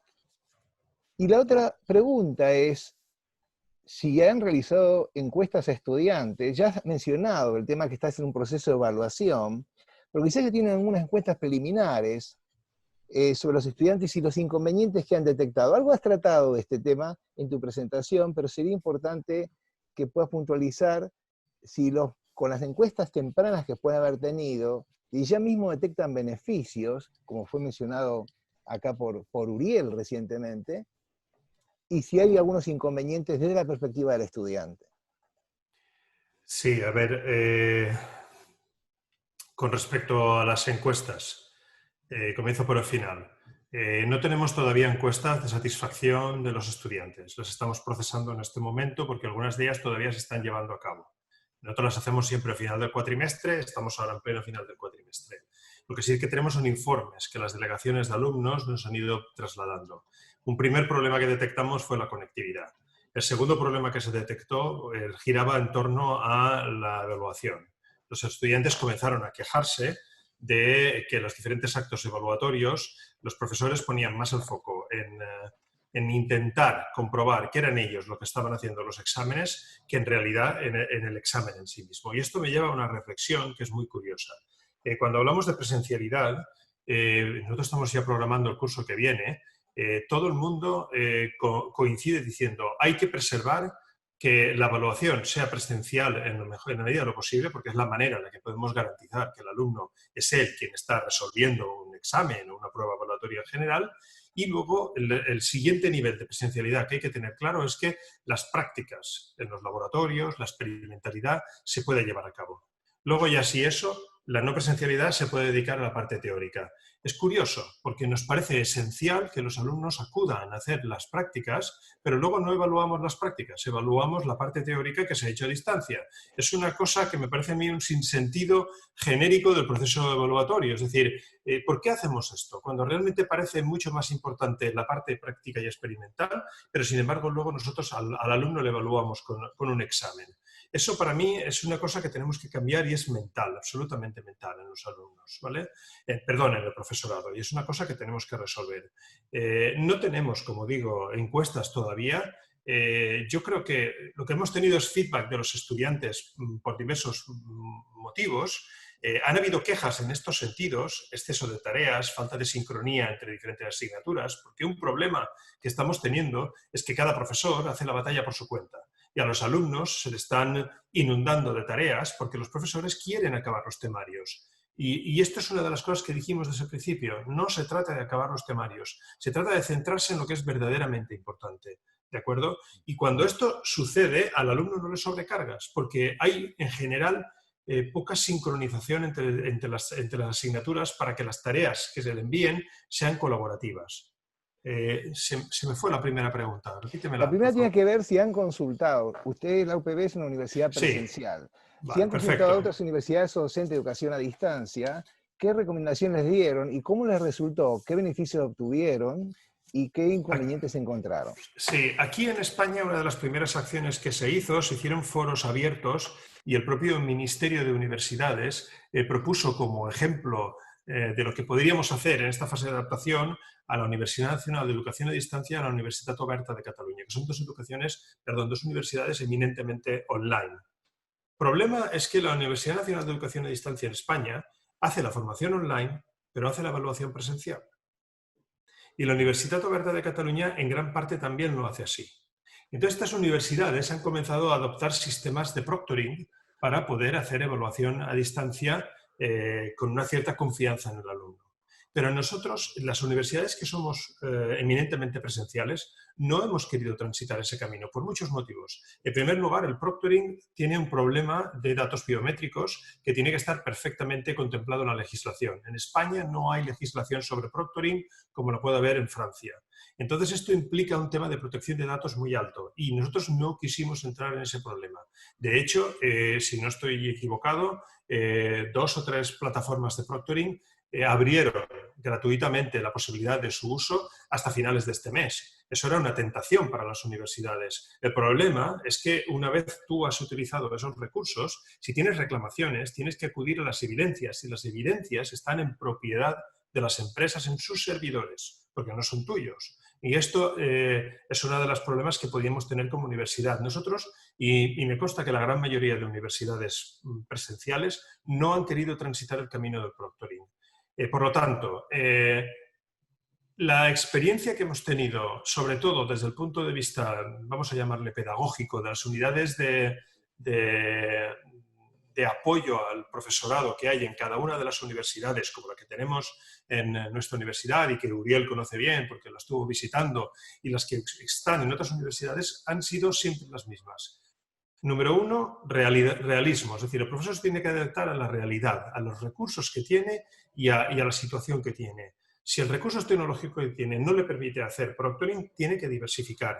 Y diversificar significa distribuir el problema. Y si tú al final tienes un problema de copia de estudiantes, si tú haces solamente 2 exámenes, vas a tener un problema mayor que si haces 5 o 6 diferentes pruebas de evaluación, una tarea, un pequeño entregable, un examen oral, un pequeño examen de tipo test, y entonces al diversificar se reduce el riesgo de tener errores. Nosotros siempre hemos transitado ese camino y ha sido el que nosotros entendemos que es mejor. Al mismo tiempo, esto relaja mucho al estudiante en el sentido de que el estudiante no tiene que ir a jugarse la asignatura en una única prueba, ¿de acuerdo? Y nos está ayudando. Y de hecho, los estudiantes nos lo han demandado.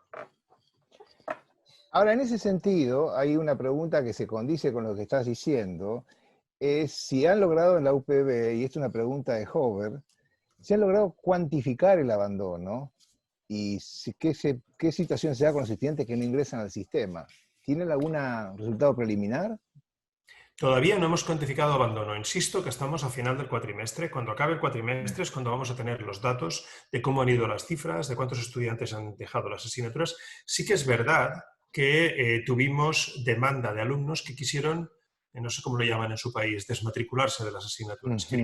Querían salir de la universidad y se pidió un plazo extraordinario para desmatrícula y devolución de tasas académicas. No hubo tantos como nosotros esperábamos, porque pensábamos que iba a ser un pico muy alto, sobre todo por problemas económicos. Hay que pensar que ha habido un pico de desempleo muy alto en el país al cerrar muchos negocios. Y pensábamos que eso iba a afectar mucho a las familias y en algún momento determinado a los estudiantes. No ha sido tan así, pero sí que hubo una cierta demanda de estudiantes de poder abandonar las titulaciones. Pero estamos hablando de problemas económicos, no estamos hablando de problemas académicos. Vamos a ver en temas académicos ahora cuando acabe este cuatrimestre cuáles son los datos. Yo creo que al final no van a ser tantos como los que esperábamos, sobre todo porque estamos hablando de alumnos que ya venían con una cierta inercia. Son alumnos que han tenido todo un primer cuatrimestre completo, que ya habían comenzado presencial el segundo cuatrimestre y es más difícil el abandono. El riesgo que nosotros tenemos es que si el primer cuatrimestre del año que viene se hace con un cierto nivel de no presencialidad y no hay un cuidado con el seguimiento del alumno, al ser alumnos que recién ingresan, recién empiezan una titulación o recién empiezan un curso académico, ahí sí que puede haber un cierto grado de abandono. Y ahí es lo que nosotros tenemos que cuidar muy mucho para el curso que viene. Gracias, Eduardo. Hay una pregunta a Uriel en forma concreta que tiene que ver con la innovación educativa. Si existiera una transición y un costo, y en tu visión, ¿cuánto tiempo se tiene previsto como algo deseable para esa transición? Y el costo que conlleva la innovación educativa, digamos, ¿la sufrirá el estudiante en su calidad educativa? Es una pregunta. ¿Cómo se evaluará esa condición y los mecanismos de medición? Es una pregunta bastante larga de Luis del Fioro que abra muchos caminos, Uriel. en principio, para ordenarte un poquitito, si hay una transición en innovación educativa y el costo, y cuánto sería un tiempo deseable para esa transición, con una mirada hacia la Argentina. A ver, como cualquier proceso de cambio, los cambios no ocurren de la noche a la mañana. Por lo menos, digamos, cuando uno los quiere hacer seriamente. Pero los procesos de cambio se pueden planificar y los ingenieros sabemos de eso.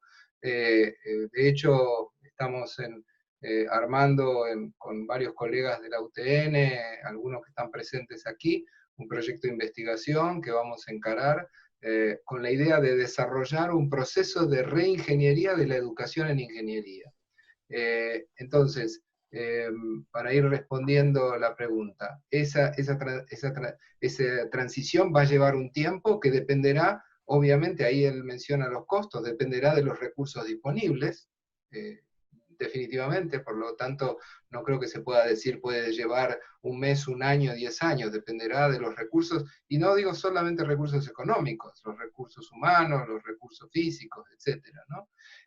Y en cuanto a lo que sufrirá, usando la palabra que usa Luis, el estudiante en su calidad educativa, yo personalmente creo que esto es para mejorar la calidad educativa, para que aprenda más y mejor, con lo cual me parece que al final de este proceso vamos a tener una mejor educación de ingeniería. Yo cito como un ejemplo nada más, podría citar montones, pero uno que para mí es muy paradigmático, en Estados Unidos, en una escuela secundaria, ¿no? En una universidad, se desarrolló, hay una película sobre esto, si la quieren buscar por ahí, se llama Most Likely to Succeed, que cuenta la experiencia de una escuela secundaria en donde se implementó de cero una innovación educativa radical. No la voy a escribir aquí porque no dan los tiempos, y de algún modo los padres estaban preocupados porque ustedes saben, en Estados Unidos están los test estandarizados que definen cómo van a progresar en su carrera y cómo van a pasar a la universidad. Y entonces había preocupación de que al no seguir los lineamientos establecidos tradicionalmente, esos alumnos no rindieran bien en los test estandarizados. Y el resultado fue que esos alumnos rindieron mucho mejor que los que desarrollaban procesos educativos tradicionales. O sea, y podría seguir mencionando, la Universidad Aalborg en Dinamarca, en MIT en Inglaterra, Olin College en Estados Unidos, son universidades. Allí lo que han hecho, pero hay que reconocerlo, con mucho dinero, han creado universidades nuevas en donde todo esto de lo que estamos hablando podríamos decir, es fundacional. Y los resultados son increíbles, son excelentes. Yo no estoy promoviendo esa metodología. En mi presentación yo hablé de trabajar colaborativamente, de sumar esfuerzos, de hacer un proceso de cambio gradual, pero para hacer un proceso de cambio hay que empezar, hay que definir una forma de hacerlo, un objetivo, unos plazos, unos recursos. Bueno, creo que de esto los ingenieros sabemos mucho. Entonces me parece que tenemos que utilizar nuestros conocimientos disciplinares para, junto con los especialistas de otras disciplinas, definir y desarrollar ese proceso de cambio que nos lleve a esa innovación educativa. No sé si con esto redondeo un poco la respuesta a todas las preguntas de Luis. Yo creo que has redondeado muy bien la respuesta a las preguntas. Estamos tratando de atender todas las preguntas en forma variada. Ustedes, los que han formulado las preguntas, van a ver que hay saltos temporales, y eso tiene que ver porque hay un proceso de organizar las preguntas para que haya una distribución pareja y los temas sean todos tratados por igual. Yo ahora voy a presentar dos reflexiones, tanto de Sonia Bruhl como de Patricia Hoch, como antesala a una pregunta y una reflexión para ambos, tanto para Eduardo como para vos, Uriel. Sonia reflexiona que en los cursos de ellas, en sus clases usando Zoom, los alumnos deben apagar el video porque si no, y el streaming no alcanza, no puede funcionar el sistema bien. Entonces eso les genera una cierta inquietud y, digamos, preocupación, porque la educación, en ese sentido, online y sincrónica requiere una buena calidad de Internet. Por su parte, Patricia menciona sobre temas, aplicaciones concretamente, el Turnitin y el Authenticate, que son para tesis, son muy costosos. E inclusive reflexiona que las opciones gratuitas que ha explorado no son tan buenas ni permiten análisis de documentos extensos. Entonces, ustedes han tratado de alguna forma el tema de educar con integridad, que bueno, es el lema de Turnitin. Y también pasa esas cosas con software de uso gratuito. Entonces, esto conlleva hacer inversiones importantes, ¿no? Y acá viene la pregunta para los dos, puede empezar cualquiera de los dos, pero vamos a enrutarlo un poquito. Eduardo, tu experiencia en la UPB, ¿los alumnos tuvieron problemas tecnológicos importantes? ¿Tenían tecnología disponible? Tú has mencionado y tratado el tema del ambiente de examinación, el ambiente de trabajo, que en las casas se comparte la tecnología con otros familiares en época de pandemia. Bueno, una reflexión sobre si la tecnología fue un cuello de botella en parte, y si lo fue, cómo lo resolvieron, y si pudieron utilizar todo tipo de herramientas. Y bueno, esa misma pregunta, llevada a Uriel, sería, ¿cuál sería tu reflexión sobre un camino de acciones concretas que nos lleve a aumentar aún más la actividad a distancia? Es decir, mejorar Internet, lo que se te ocurra. Empecemos por Eduardo. Sí, efectivamente, uno de los principales problemas que tuvimos en el inicio de todo el proceso de adaptación, con las clases remotas y los primeros actos de evaluación, fue que había un grupo de alumnos que comenzaron a enviarnos mensajes de que ellos tenían problemas de conectividad. Problemas de conectividad o bien porque vivían en lugares donde la conexión a Internet no era demasiado buena o porque tenían que compartir recursos informáticos en la familia. También nos llegaron por parte de algunos profesores. Entonces comenzamos a hacer una política de préstamo de equipos informáticos que teníamos con los profesores. De hecho, se propuso incluso que algunos de ellos pudieran acceder a la universidad y recoger su ordenador, que lo tenían encima de la mesa, para llevárselo a casa. O en el caso de los alumnos comenzamos a hacer préstamo de ordenadores portátiles que teníamos, quiero recordar que estaban alrededor de 200, porque se utilizan para préstamo en las bibliotecas. Pero luego hicimos una compra. Y además las compañías telefónicas, quiero recordar que fue Vodafone, la compañía, propuso tarjetas de conectividad de Internet con una cantidad de datos para los alumnos a un costo muy bajo. Y luego el Ministerio ha hecho una convocatoria de ayudas a la que nosotros hemos participado para comenzar a distribuir y a comprar ordenadores para poderles dotar a los alumnos. La idea era identificar a los alumnos. De hecho, hicimos una gran encuesta, incluso a nivel telefónico. Hay alguna escuela que comenzó a llamar por teléfono personal a todos los alumnos, 2000 y pico alumnos, porque quería saber en qué situación estaba cada uno de ellos para poderles ayudar en la medida de lo posible prestándoles recursos tecnológicos. Esto fue una situación que tuvimos en el inicio, ya por finales del mes de marzo, principios de abril, y que más o menos hemos resuelto con un porcentaje relativamente alto de éxito. Yo creo que todavía habrán quedado alumnos con unos recursos informáticos bastante limitados, pero que en estos casos hemos instado a los profesores a que les atiendan de manera muy particular, si era necesario, incluso a través del teléfono tradicional. Pero también es verdad que muchas veces los alumnos no pueden tener o no tienen un buen ordenador, pero sí tienen un teléfono móvil. Y hay que recordar que los alumnos están bastante habituados a hacer muchas de las actividades a través del teléfono móvil. Un celular con unas buenas características, smartphone, lo pueden utilizar para un montón de cosas. No voy a decir que se pueden examinar directamente con un smartphone, pero se les puede hacer un examen oral a distancia con un smartphone en muchos casos, ¿de acuerdo? Y se les ha pedido a los profesores que lleguen a atender a los alumnos con estas circunstancias. Obviamente, una de las cosas que intentamos hacer era validar que lo que nos decía el alumno era verídico. Es decir, no te puede decir un alumno no tengo conectividad para poder hacer algo diferente. No obstante, hay que pensar que los alumnos son muy recelosos y ellos prefieren tener pruebas evaluatorias comunes que tener particulares. Ellos siempre piensan que una prueba especial para uno de ellos les puede resultar peor que si hacen una prueba en global, conjunta. Por lo tanto, al final hemos tenido muchas menos posibles trampas por parte de los alumnos de las que pensábamos. Uriel. Sí, a ver, es obvio y evidente que hay limitaciones en los temas del acceso a la tecnología. Por eso yo mencioné la necesidad y esto no es algo que podamos resolver nosotros, pero sí es algo que por ahí a nivel del SIN quizás o a nivel del ministerio se pueda gestionar para tener acceso a Internet, sino como decía Tim Berners-Lee, como derecho universal, por lo menos a costes menores y con mayor facilidad.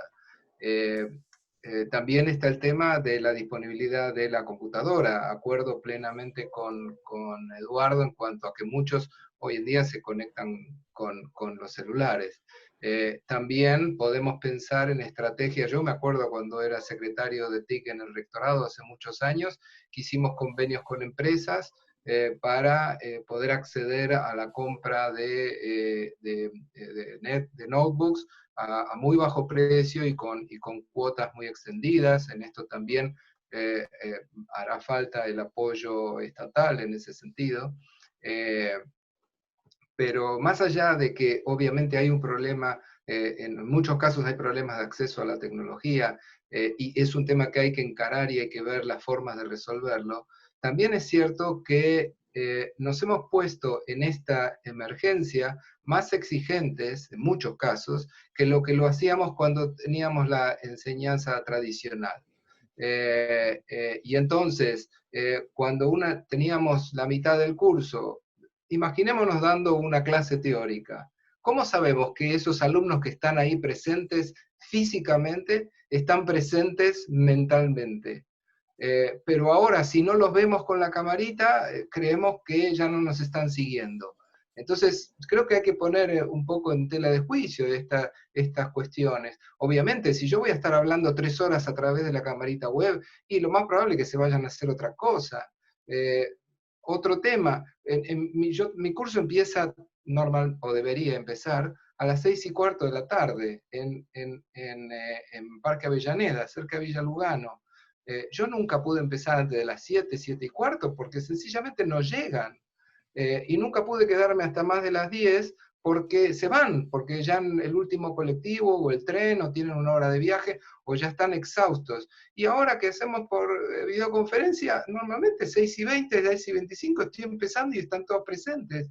Entonces digo, tenemos algunos problemas generados por la tecnología, pero como contrapartida tenemos algunos beneficios. La posibilidad de hacer participar a todos durante la sesión de videoconferencia. Yo no dejo pasar más de 20 minutos, 25 minutos sin lanzar una pregunta o una actividad o lo que fuera, y utilizo las herramientas tipo Socrative o Kahoot o lo que fuera, para que todos respondan, y ahí estoy viendo que todos están participando. Digo, el problema es que, yo dije antes que los estudiantes vienen formateados de años de hacer siempre lo mismo. Nosotros estamos más años todavía formateados de hacer siempre lo mismo. Entonces, hay que digamos, dar vuelta al problema y empezar a ver si los problemas son realmente esos y cómo podemos hacer para ir resolviéndolos en la medida de lo posible. Gracias, Uriel. Hay 3 preguntas que son las que quedan, y con eso estamos ya terminando. Algunos de ustedes que formularon preguntas han quedado inmersas en respuestas que ya dieron nuestros distinguidos oradores, y también esto disparó un gran flujo de intercambio entre todos los participantes. Eduardo, realmente que ha sido muy bueno el que nos trajeran una mirada desde, en este caso, la Universidad Politécnica de Valencia. Hay una reflexión de Guillermo Friedrich que de alguna forma es una pregunta. ¿Es cierto que la confianza entre docentes y estudiantes, ese proceso empático, genera un compromiso por parte de los estudiantes y también el sentir que al docente le importa lo que le pasa al estudiante? Y eso se puede de alguna forma quizás lograr con grupos reducidos. Pero la pregunta es, ¿qué sucede cuando se tienen los primeros cursos con 100 alumnos? Eduardo y Uriel, ¿qué técnicas ustedes recomiendan? ¿O cuál es su mirada para poder generar una confianza incluso en cursos tan numerosos cuando no se los puede tener en forma presencial? O, en el caso presencial, ¿qué sugerencias harían? ¿Eduardo? Sí, a ver, es obvio que no es lo mismo trabajar con grupos reducidos de 40, 30, 20 alumnos que trabajar con 100 alumnos en el aula. Esto es evidente, ¿de acuerdo? De la misma manera que la madurez de un alumno, su capacidad de compromiso con el título no es el mismo el primer año que el segundo, que el tercer año, ¿de acuerdo? No obstante, hay muchísimos casos de profesores, profesoras, que trabajan de manera activa con alumnos de primer año, con 100 alumnos en el aula, donde se les da una cierta confianza a través de metodologías activas, donde yo en una conversación que tuve hace algo de tiempo decía, digo, la capacidad de innovar en el aula está relacionada con la capacidad que tiene un profesor o una profesora de soportar el ruido y el alboroto de los alumnos en el aula. ¿Por qué? Porque si tú generas un ambiente de trabajo en el aula, es normal que entre ellos se pongan a hablar.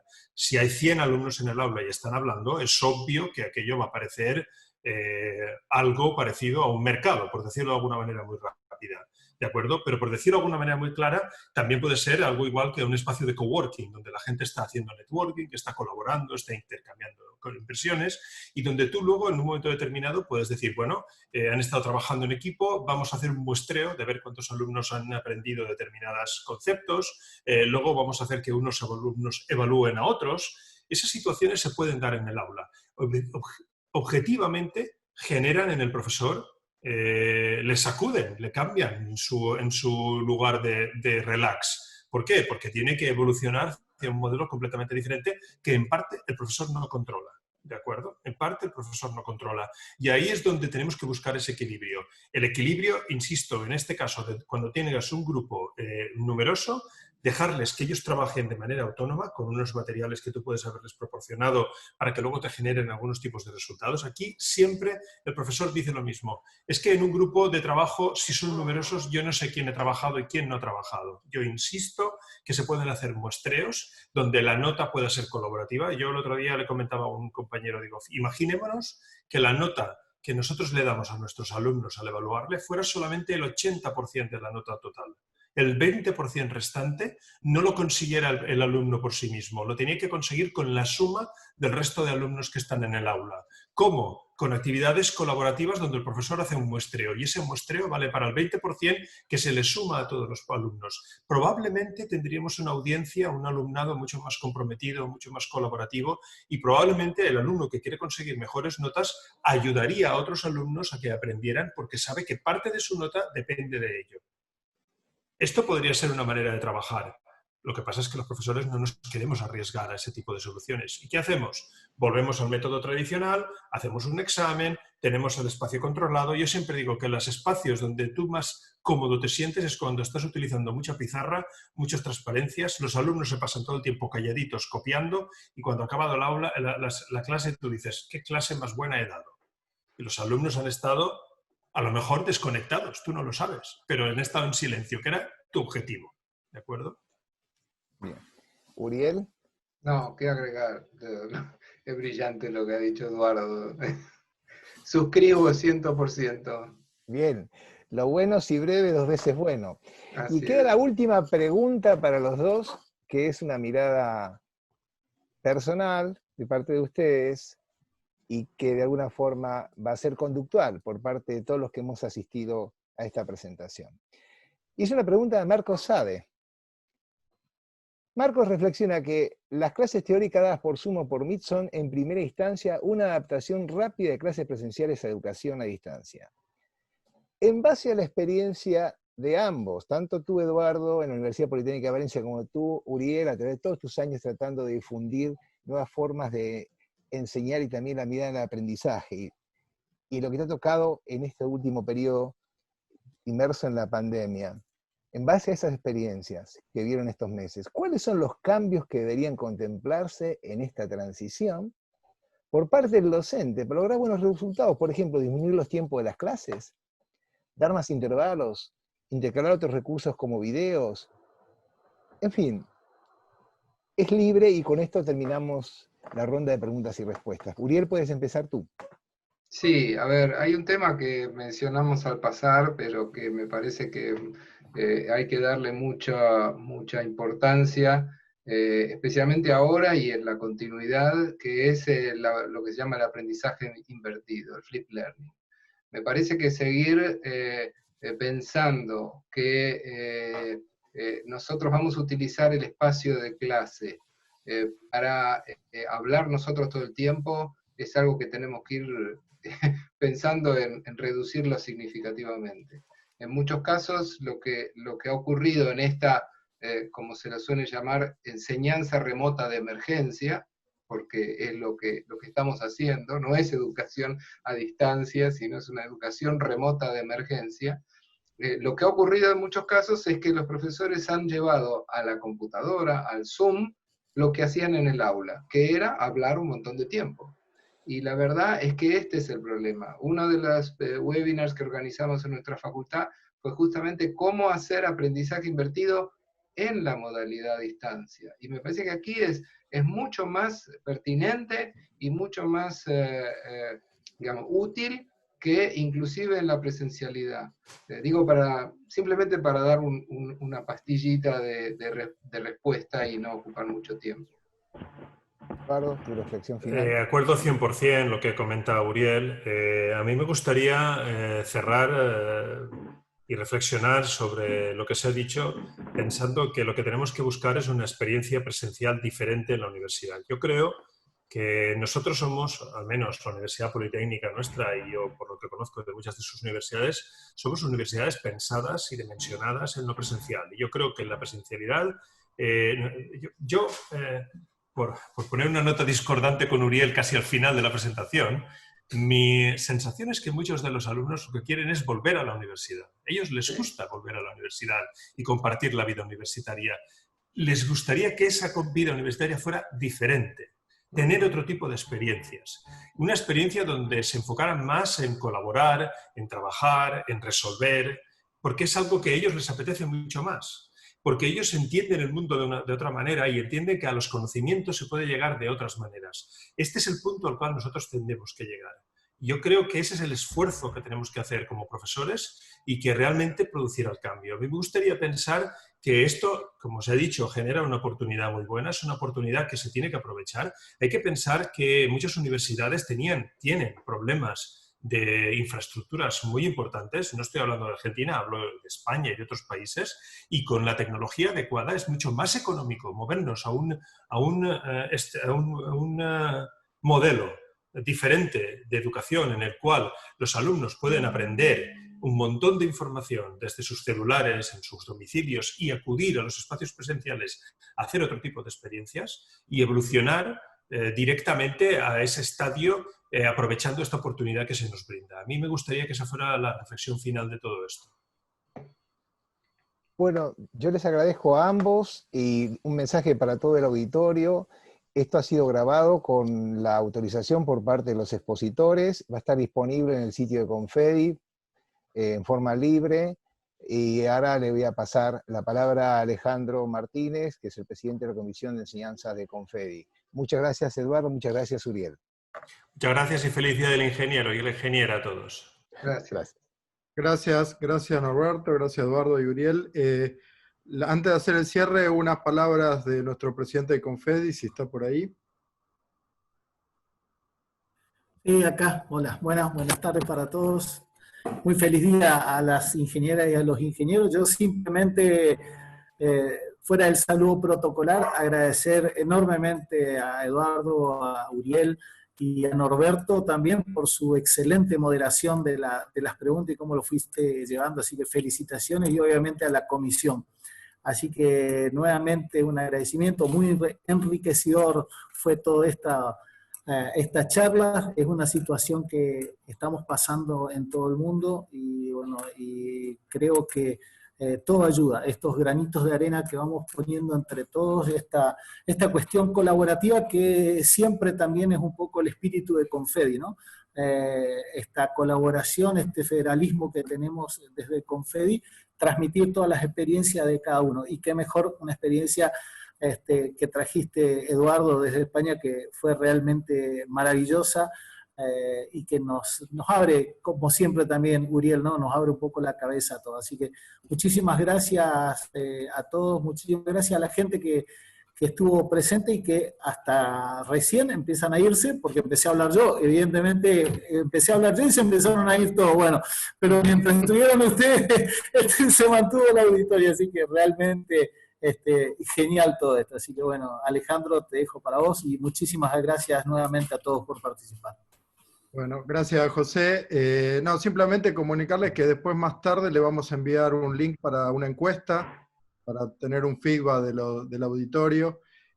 Nada, y terminar diciendo, quiero rescatar 2 cuestiones o 3 muy básicas. Eduardo habló del carácter, y lo remarcó varias veces, el carácter presencial de nuestras universidades, de nuestra educación, y algo que también dijo Uriel, muy importante, que yo repito muchas veces, que cambiar la forma de enseñar un docente debe ser de las cosas más difíciles que hay en el mundo, y la verdad que solamente una pandemia lo está pudiendo lograr. Y me parece que esos son 2 pilares de lo que yo cerraría como final de este webinar, que es que seguramente todo esto nos va a mejorar la presencialidad del futuro. Así que bueno, les agradezco a todos los expositores. Eduardo, muchas gracias por tu experiencia de España, a Uriel, que es un colaborador, a la Secretaría de Confedi y a toda la audiencia. Bueno, muchas gracias. Adiós. Gracias a ustedes. Chao, hasta luego. Muchas gracias a todos. Chao, Mercedes. Gracias, Mercedes.